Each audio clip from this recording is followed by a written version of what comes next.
करते हैं कि आपके जो विचार होंगे उन विचारों से भक्त परिवार में जो भी बच्चे होंगे उन्हें प्रेरणा एक सीख प्राप्त होगी और उन प्रेरणाओं सीख को पाते हुए अपने जीवन में उतारते हुए अपने जीवन को धन्य करेंगे।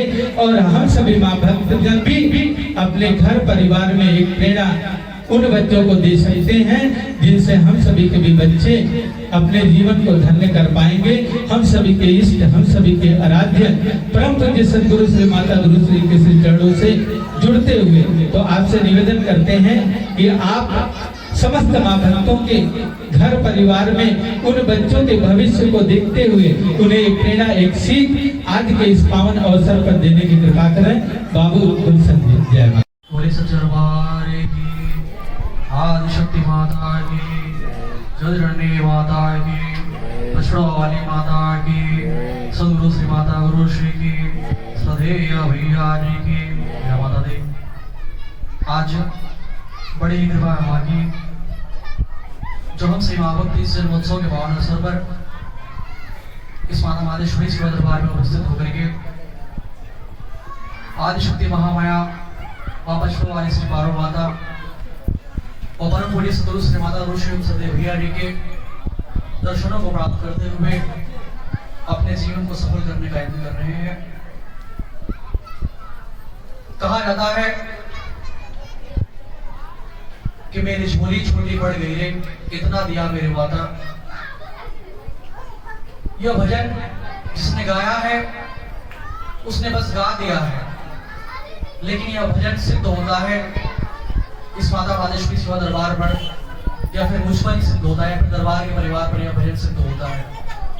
क्योंकि सच में दरबार में इस माता मातेश्वरी सेवा दरबार में जो महामाया आदिशक्ति माता पछड़ों वाली श्री पार्वती माता सद्गुरु श्री माता गुरु श्री ने प्रदान किया वह ना तो पैसे से खरीदा जा सकता है, ना ही किसी और एसेट या फिर संपत्ति के माध्यम से उसकी अदला बदली की जा सकती है। क्योंकि परम पूज्य सद्गुरु श्री माता गुरु श्री के द्वारा जो धन प्रदान किया गया वह धन एक ऐसा धन है जो दिखाई नहीं देता, जिसे कोई चुरा नहीं सकता, जिसे कोई डकैती नहीं डाल सकता। आज वह धन परम पूज्य सद्गुरु श्री माता गुरु श्री के द्वारा इस माता मातेश्वरी सेवा दरबार में सन 2003 से ही प्रदान किए जा रहे हैं।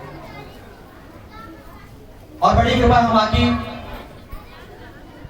जो इन 23 वर्षों से उसी धन को प्राप्त करता हुआ मैं भी आगे बढ़ता चला जा रहा हूं। तो वह धन क्या है, कौन सा धन परम पूज्य सद्गुरु श्री माता गुरु श्री के द्वारा प्रदान किया जा रहा है? वह धन है भक्ति का धन, वह धन है शिक्षा का, वह धन है संस्कार का, वह धन है निष्काम भक्ति से समाज के प्रेरणा स्रोत बनकर के समाज की सेवा करना। आज सौभाग्य मिला मुझे जिस माता मातेश्वरी सेवा दरबार में उपस्थित होकर के परम पूज्य सद्गुरु श्री माता गुरु श्री के श्री चरणों से लग करके मुझे जो प्रेरणा स्रोत प्राप्त हुए, उसी प्रेरणा की बदौलत आज मैं अपने जीवन के विभिन्न क्षेत्रों में सफलता के मुकाम पर पहुंच रहा हूं। यह सब परम पूज्य सद्गुरु श्री माता गुरु श्री महामाया आदिशक्ति माता पछड़ों वाली श्री पार्वती माता की कृपा है।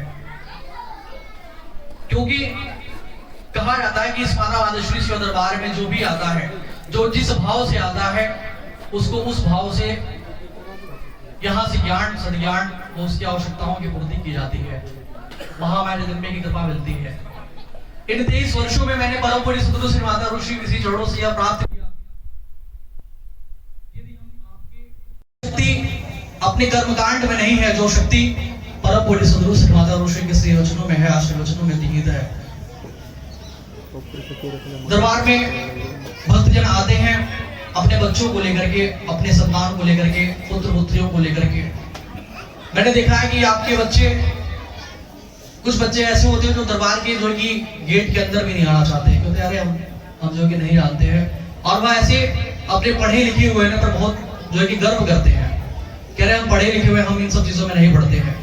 लेकिन अगर वही माता पिता जिनके बच्चे यहाँ पर नहीं आते हैं, अगर उन्हें भी कभी अपने बच्चों की आवश्यकता पड़ेगी तो वह वहां पे भी नहीं जाना चाहेंगे, क्योंकि वह तो अपने आप में कहीं और व्यस्त होंगे, उनके पास तो समय ही नहीं होगा। लेकिन इस माता वादेश्वरी शिव दरबार से जुड़ करके इस माता वादेश्वरी शिव दरबार में परम पूज्य सदगुरु श्री माता ऋषि के द्वारा वह धन प्रदान किया जाता है जिस धन को प्राप्त कर आपका परिवार वास्तव में धनी होगा। आपका बेटा आपकी बेटी पढ़ करके डॉक्टर बने, इंजीनियर बने, साइंटिस्ट बने, IAS, PCS, whatever they can be. लेकिन सच्चा धन कौन सा है, सच्ची डिग्री कौन सी है, वह सच्ची डिग्री प्राप्त करने के लिए हमें माता वादेश्वरी शिव दरबार में उपस्थित होकर के परम पूज्य सदगुरु श्री माता ऋषि के आशीर्वचनों को सुनना चाहिए, उसको समझना चाहिए, उस सच्ची डिग्री को प्राप्त करने के लिए। क्योंकि अक्सर परम पूज्य सदगुरु श्री माता ऋषि के द्वारा अपने अमृत वचनों में बताए जाते हैं मुझसे कि मुझे जिस प्रकार से मैं मेडिसिन के फील्ड में आगे पढ़ाई कर रहा हूं, तो आपके द्वारा हमें यह बताया गया, अवगत कराया गया कि डॉक्टर बाद में बनना, लेकिन एक अच्छा इंसान पहले बनना। क्योंकि एक अच्छा इंसान एक अच्छा डॉक्टर बन सकता है, लेकिन एक अच्छा डॉक्टर एक अच्छा इंसान है या नहीं है, there is no guarantee of that. इसलिए आपके द्वारा सर्वप्रथम इंसानियत पर फोकस किया जाता है कि सर्वप्रथम आपके बच्चे, हमारे बच्चे, आने वाले आप समस्त परिवार के जितने भी बच्चे हैं, विद्यार्थी हैं, वह शिक्षा और संस्कार के क्षेत्र में आगे बढ़े। यहां से कतराने से बात नहीं बनेगी, क्योंकि वह घुमा फिरा करके आपके वही अकाउंट में आने वाला है। जिस प्रकार से कहा जाता है कि बड़ा हुआ तो क्या हुआ, जैसे पेड़ खजूर।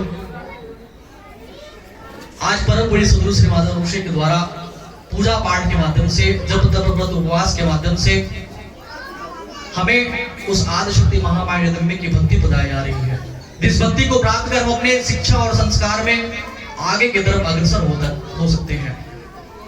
आज परम पूज्य सदगुरु श्री माता ऋषि के चरणों से लगने से जो सानिध्य मुझे प्राप्त हुआ, और आप समस्त महाभक्तों के सानिध्य में बैठ करके दो शब्द बोलने का जो एक साहस मिला, यह आप परम पूज्य सदगुरु श्री माता ऋषि की अनुकंपा है, आपकी कृपा है।